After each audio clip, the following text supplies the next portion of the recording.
I'm not sure where to begin, but I suppose I'll start by introducing myself.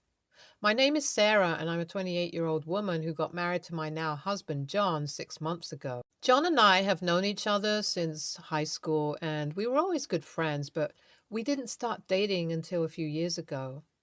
We actually reconnected at our high school reunion 2 years ago that we both attended and started talking at. I found out that he was a single dad with a 2-year-old son. Apparently, his kid's bio mom didn't want to be in their life, and so he was raising the kid by himself. I just melted when I heard that.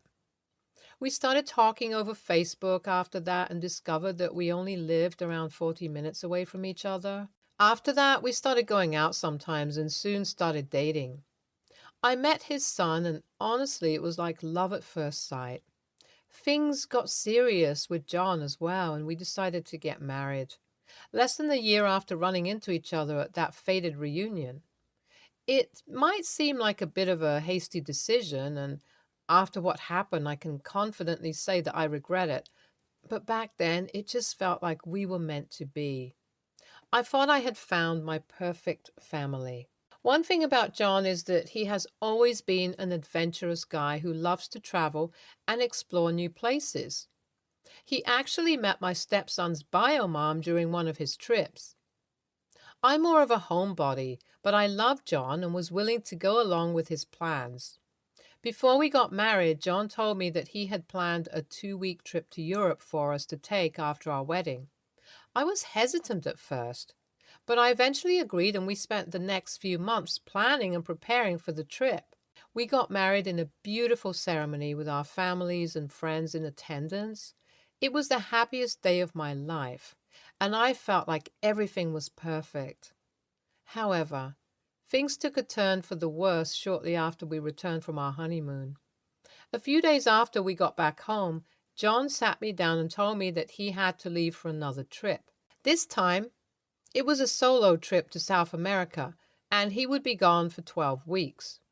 I was shocked and upset that he would leave me so soon after our wedding. But John reassured me that he would be back soon and that he loved me.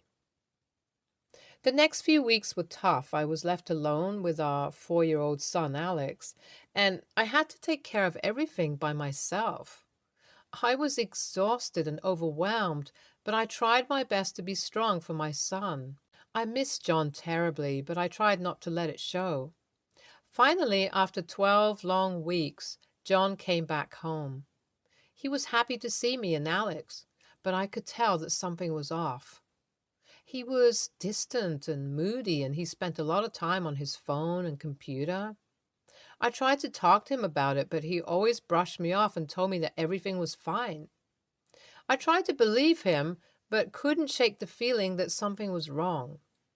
One day, out of the blue, I woke up to an empty bed with a note from John saying that he needed to leave and that I shouldn't try to reach out to him.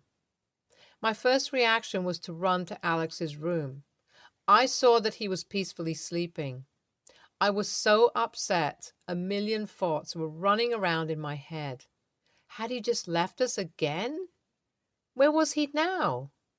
I tried reaching out to him, but he had blocked me everywhere. I couldn't even call him.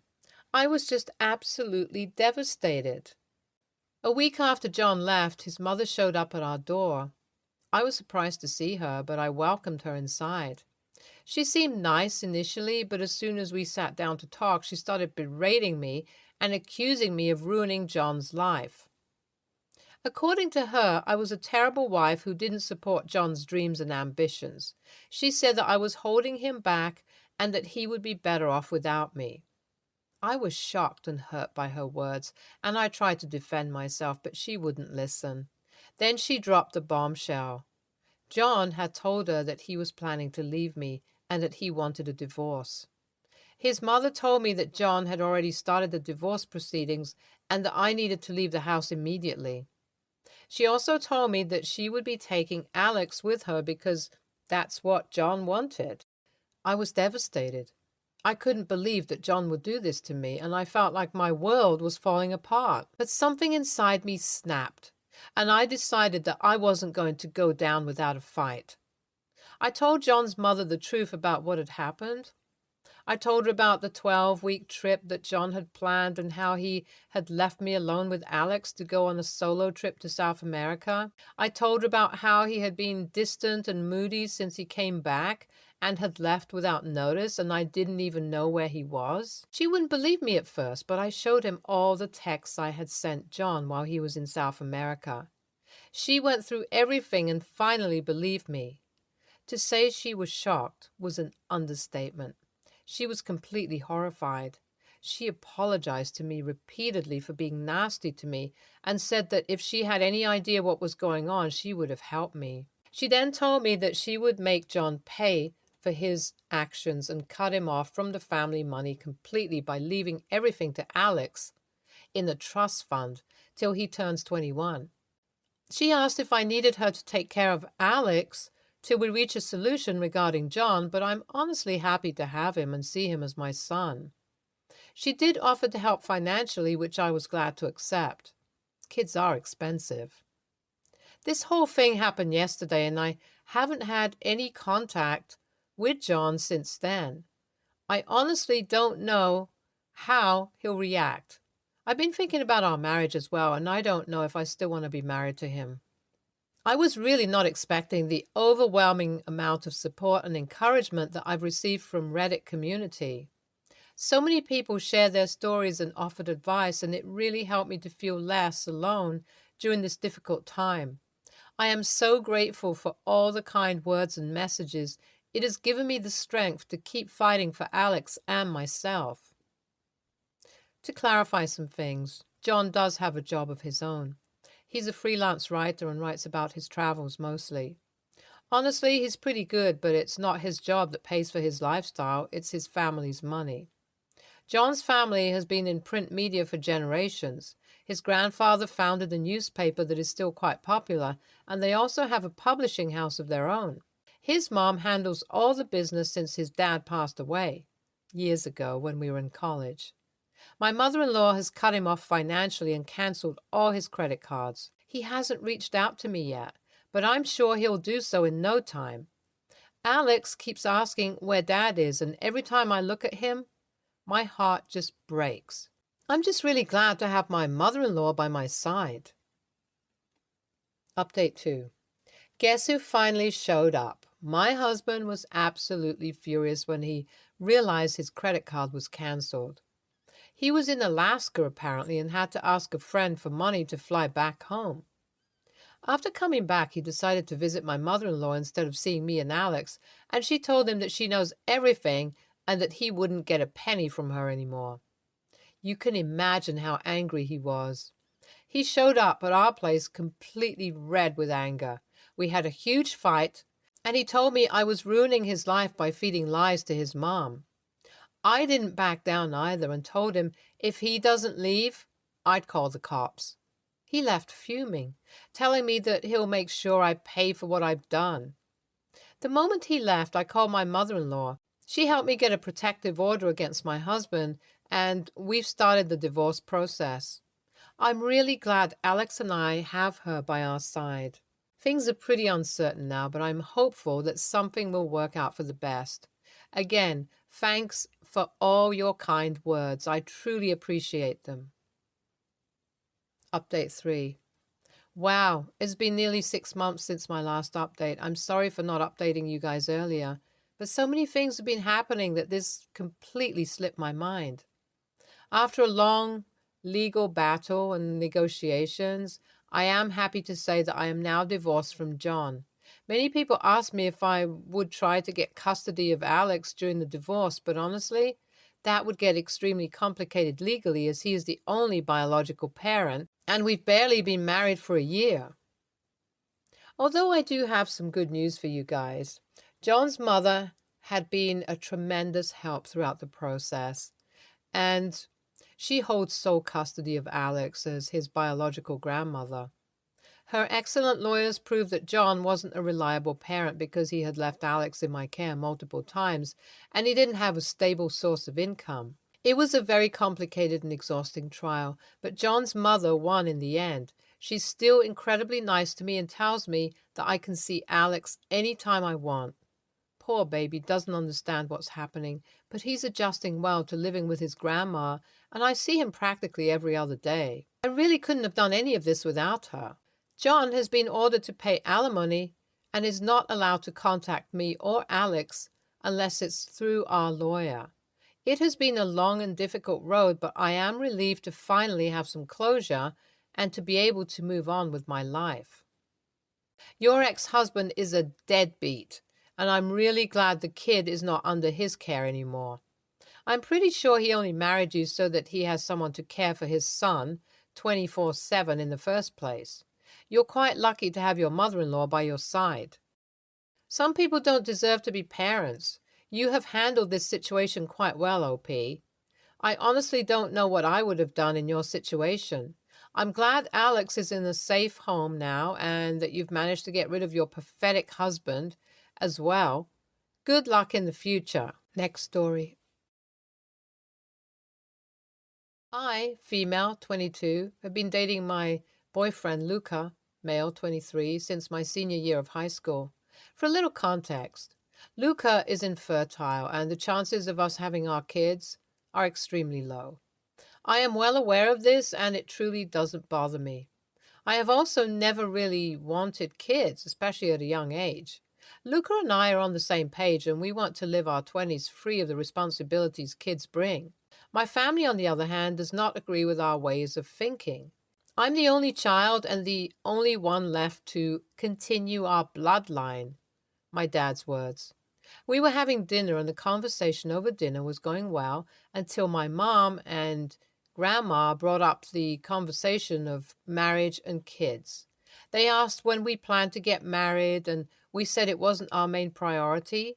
Mind you, we have just begun our careers and are not in a financial state to even consider a wedding. My mom's rebuttal to my statement was that she would cover any expenses, which also meant that she would control everything. I said firmly, no thank you, and we'll wait. They also discussed kids and said we'd have to have them quickly because my fertile clock is ticking. Luca told them that that was okay because he was infertile. My mom goes, so you won't give me proper grandkids? She then goes, and I quote, I have already accepted that my grandchild won't be pure with your genes. Now you say you can't have any at all? I blew up and asked what she meant by pure and that she was being completely disrespectful to us. Luca is Cuban and has a darker complexion, which my family seems to find an issue with. I have come to find out they have been bad-mouthing us behind our backs. She said that we have never had a mixed child in the family. Luca then asks if we were to have a kid, would they love it because it wouldn't be white? They called him rude for insinuating such a thing. I backed him up and said if we have kids or not is up to us and told them they were out of line. She also added that if we adopt, we'd run our family tree and it wouldn't be legit. I stood up and left with Luca, ending the conversation with, you're all a bunch of messed up a-holes. That night, I received a text from my mom. She started by saying I was ungrateful and I'm a disgrace to the family, saying I should be ashamed of how I spoke to her and that she deserves an apology. She called me after I left her on read and said I am being brainwashed by Luca. She says she can arrange an artificial insemination with one of her friends, white, sons, that I should want kids, especially now because I can stay home and raise them. I called her a lunatic and said she was a bitch. I called her a racist bitch who I am frankly ashamed to call my mother. She cried and hung up, and I received texts from Dad saying I took it too far and I'm not allowed back in their home if I don't plead for some forgiveness and oblige to their standards.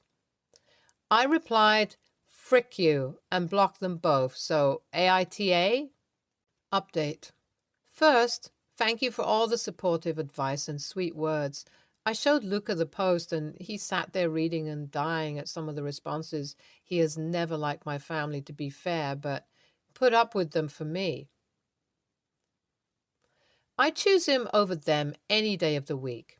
We also informed his mom, whose English isn't the best, so we had to translate it, and she said that I have a family with her and to forget about mine.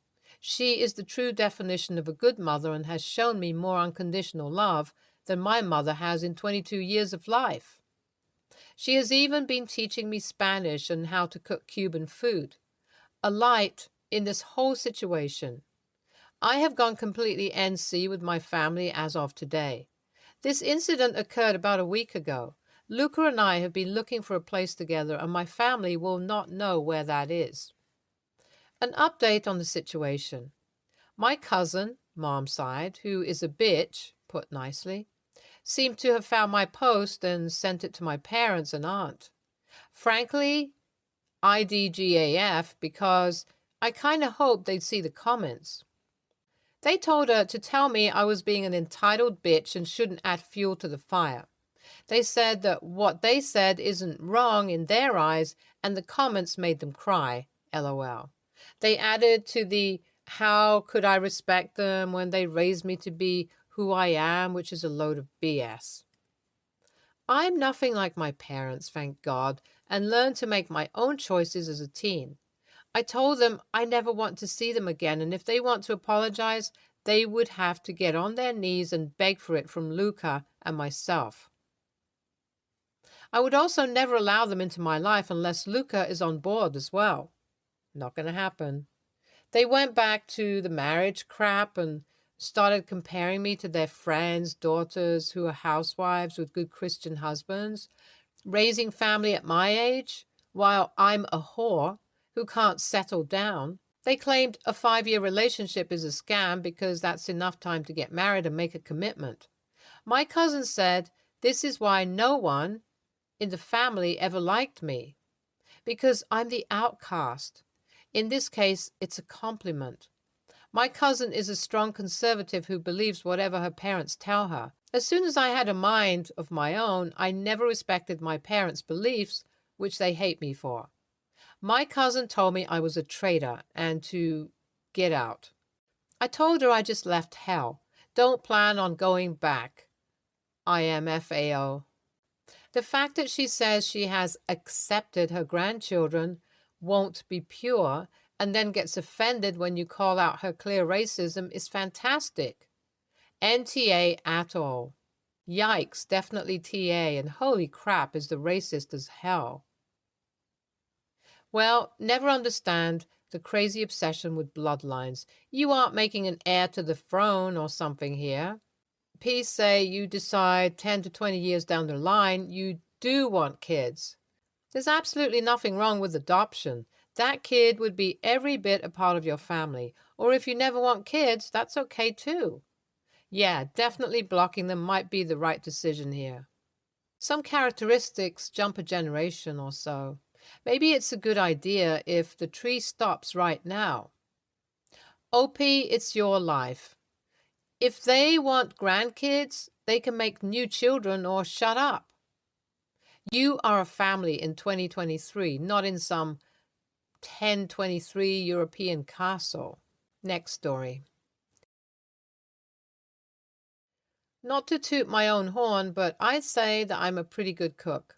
It's something I enjoy doing in my free time and makes me feel good to make the people I love a meal to enjoy. My fiance and I recently got engaged and just had our engagement party last weekend that consisted of just under 30 people. We hosted it at our house. I knew right away that I wanted to cater my engagement party and make the food for my guests. My mother-in-law and I have an okay relationship, but she's one of those women who thinks that everything she makes is the absolute best and everyone else's efforts are shit. Her food's pretty good, but it's nothing compared to my mom or my grandma's cooking I had growing up. But obviously, I keep my mouth shut about that. Every time we've had a family dinner at her house and I offered to bring something or even help her out in the kitchen, she refuses and makes up excuses like, it won't be done properly, or it won't be as good as mine. So when she found out about my engagement party, she asked if she could bring some dishes. I politely declined and said that I would be catering the food myself. She got offended that I declined and started saying how she should make the food because my husband's side of the family loves her food and nothing will compare to hers. My husband told her to let it go, that it was our engagement party and my cooking is amazing, so everyone is sure to love it. Night of the engagement party rolls around and I had spent hours in the kitchen making a bunch of dishes that I made sure were perfect. My family and friends loved the food and could not stop complimenting me on it. My fiance's side of the family were impressed too, but my mother-in-law and sister-in-law weren't having it. Every dish my mother-in-law tried, she had something negative to say. "Oh my, this is too overcooked. The sauce doesn't taste right in this. See, this is why I should have made the food," etc. My fiancé and I both heard these comments, and he pulled her aside to confront her, saying if she didn't like the food, that she could leave. Tonight is about us, not her. She started going off about how it was so disrespectful of me to decline her offer when she's obviously a better cook and these dishes weren't made properly, and how she feels bad for the guests. I was just over it at this point and told her to, 1, get her head out of her ass, and 2, leave the party because I am not going to be disrespected in my own house. Mother-in-law, father-in-law, and sister-in-law ended up leaving and have been messing my fiancé nonstop about how I was so disrespectful and need to apologize for taking it too far and insulting her. They even suggested he rethink this decision to marry me. Fiancé told them that she needs to apologize to me first. Both my moms and grandpa think that it wouldn't have been the end of the world if I let her bring a dish or two. AITA? NTA who goes to someone's party and insults the host's food. She's just rude and you have an excuse to never invite her over again. Oh, you wouldn't like the food, so don't bother coming for Christmas. However you handle it, you shouldn't put yourself in the position of this bullshit again.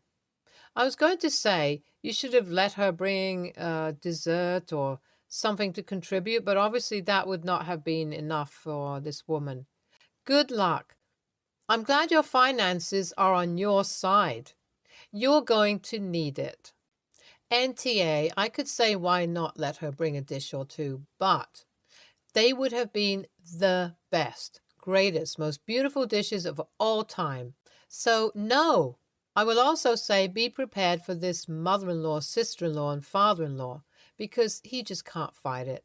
To be this way the entirety of your marriage. NTA, wow, she's a bully. I also love to cook, and if I were in your mother-in-law's position, I could totally see myself sort of pushing you to let me cook instead, but it would so not be because I thought the food wouldn't be good. It would be because I'd think that it was going to be stressful for you to be cooking for 30 people at your own engagement party, and that you should have as little to worry about as possible because you are the star today. But she wasn't at all asking to do you a favor. It's like she can't stand for one day someone not praising her for something and is using her for food as a way to get self-esteem and attention. It's unbelievably messed up that she insulted your cooking at your engagement party and told you it wasn't prepared properly. Even if the food had been horrible, there's no excuse for what she did, and it doesn't sound like it was. Stay tuned for more stories from our girl relationship.